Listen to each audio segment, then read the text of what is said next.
Hello, I'm Tilly Douglas and I'm really excited to be able to make this video for you today because I'm sure this is a familiar sight with most of us that does crafting of any sorts, but in particular if you're a junk journaler or a scrapbooker, then this will be very familiar. We get lots and lots of ephemera and especially napkins. How do you store your napkins and how do you store all this ephemera? This is a tiny little portion of my ephemera and napkins. I have got an amazing napkin and ephemera storage that has completely changed my craft room. So I am going to show that to you now and I hope you love it as much as I do. So here is my, well, one part of my napkin and ephemera storage. So I've got my shelves with my rails hanging underneath them, and these are all my napkins, and there's 2 in each bag, so you can see them all really clearly, and I love it. It works perfectly. And then there's 2 in each bag, so you can just go along and look at the other sides. How amazing is that?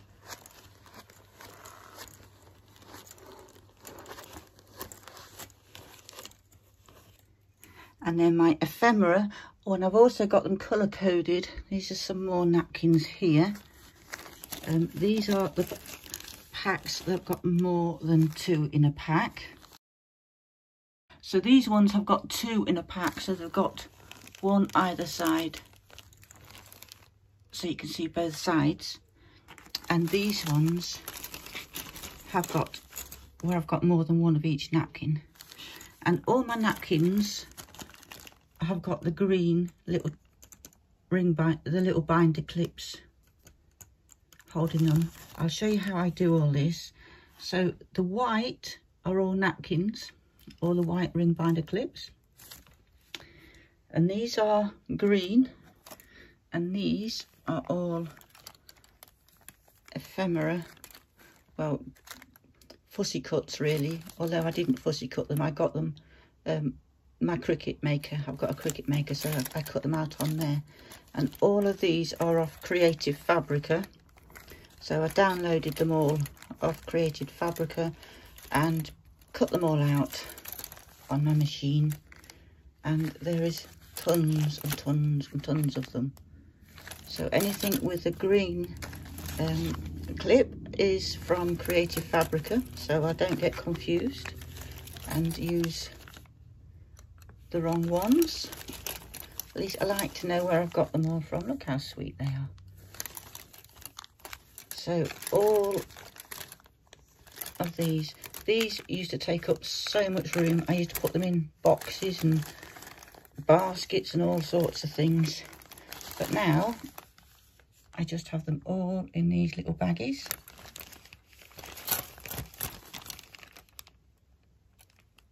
With the ring binder clips. I've got 2 more rails as well. Now these, the napkins, these bags for the napkin sizes are 7.5 by 7.5 inches to fit napkin size. And I'll just nip over and show you the other side. So this is the other end of my craft room, which has got loads more storage in. So these colour with the blue are things that I've bought. So these are all dried flowers. And Velcro dots on both sides. And the pink are ones that I've made myself, my own creations, printables, or I made some little stamps. These are my printables that I just cut out, which are available for free to download from my website. That's craftsspaceideas.com. A lot of these are available on there, so you can go and download them all, print them out, all for free. There's tons of stuff on there, so just go and have a look. Help yourself. Because I know it gets quite expensive for people to keep buying stuff. So when I can do things for free, I do. I like to do as much as possible to give away for free, just to keep the cost down for people. So these are all my own printables. So that's with the pink. And also my own things that I've made. So that's a little pack of little envelopes that I've made. And these are some little frames. There's some more on the back there. These are what I used to make these little specimen cards, specimen slides. So that was made from those little frames. And that the centre one is what I cut out of here. I made another little frame, which I can use later. So that's that. And I've got them on these little wire hooks, which I will show you how I make. So these are my little bits and pieces that I've made. Some little envelopes, little box envelopes. So all these little bits and pieces that I make, just put them on here. More envelopes there. Some little bobbins to put my lace and bits and pieces on. Some tags. Everything gets stored on here now. Some little snippet embellishments. Some little book some little books that I've made out of scrap paper. Bits and pieces I've cut off. These are junk journals that are in the process of being made. So that's one lot there, and that's another one there. So it holds everything. There's quite a bit of weight in these, and it holds them lovely. So I'm really, really pleased how they've turned out. These are blue because these are cut out of magazines. They're all cut from magazines, so that's why they're on the blue. I've even got my lace stored on, which are blue because it's stuff that I've bought. There's 2 to a pack in there. And it just holds everything so nicely. You can see everything at a glance. And you can just take it off, use it, and then peg it back up again, which is just perfect. So I've got my printed book pages ready to use. I've got my master boards that I've made. Let me just zoom out a little bit. So printed book pages, master board, some old book pages, just some pictures and various bits and pieces. That's my scraps. And these are cutouts from my Cricut Maker machine, where I've cut the embellishments out and then kept those to use as stencils.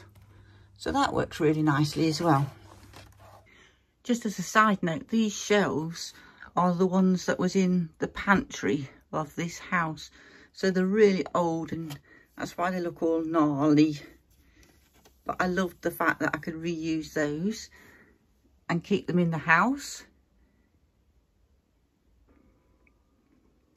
So the rails that I used are actually from IKEA. So this is the rail from IKEA, and it's called Fintorp, and it's 79 centimetres, 31 inches, and they're made to go on the wall, so the bracket comes out this way, but I put them up that way so the bracket is at the top, obviously, and they work perfectly fine. These are the little binder clips that I use. I just get these off Amazon. They're in a box of 80 and they're 19mm. These ones have got nice little smiley faces on them. And all I do, which is a bit obvious, this part really, but all I do is just put the clip on the top.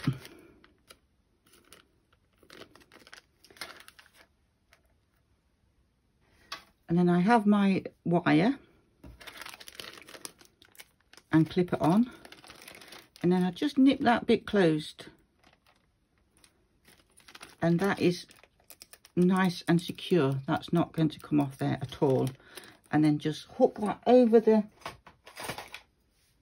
pole.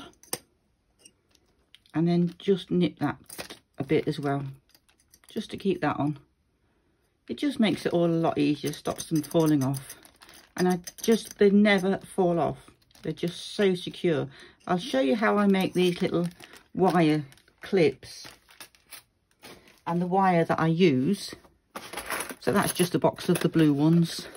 I was using this wire, which is 1.2mm in diameter. There's 20 meters on here, and I got this off Amazon.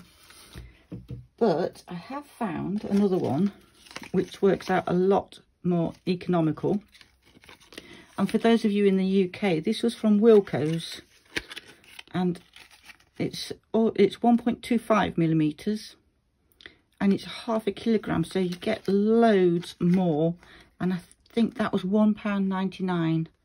So have a look in Wilko's if you're in the UK, or if you're in other countries, I'm sure you can find the equivalent.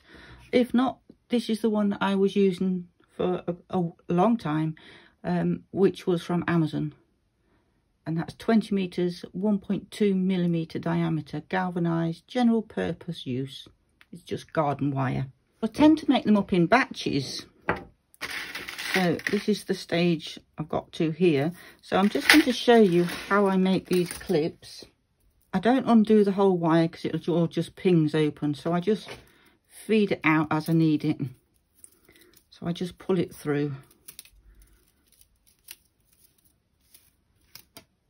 to get some lengths, and then I just get some little snips. These are just cheap little snips, and I cut them at 6 inches.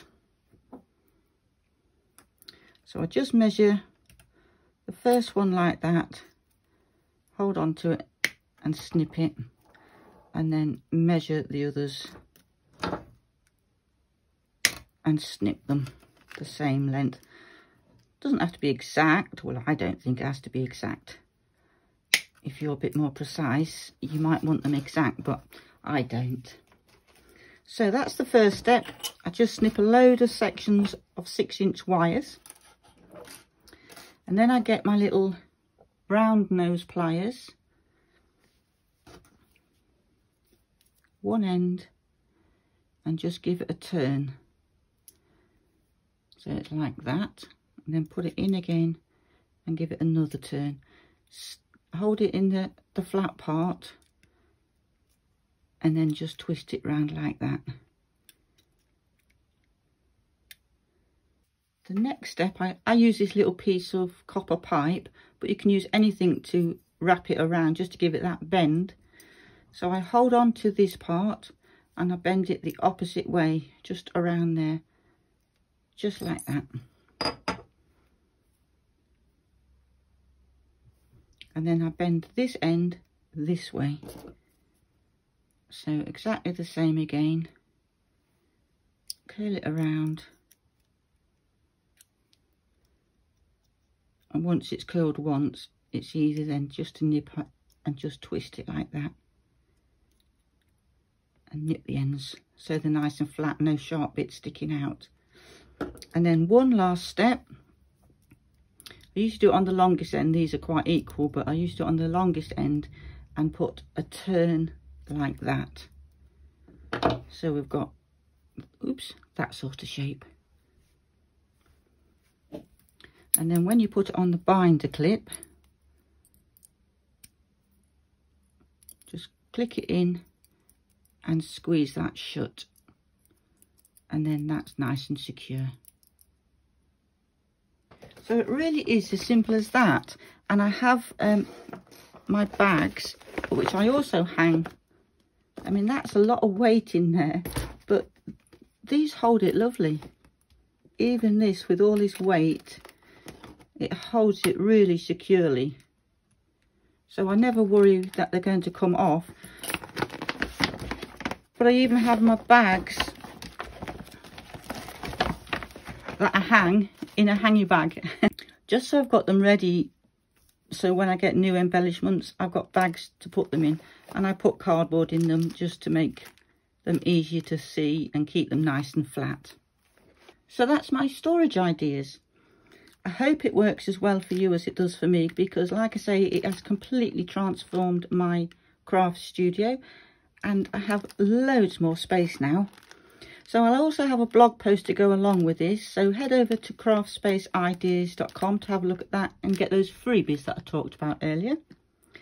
Please give this video a thumbs up if you've enjoyed it, and consider subscribing to my channel, and hopefully I'll see you in the next video. Bye for now.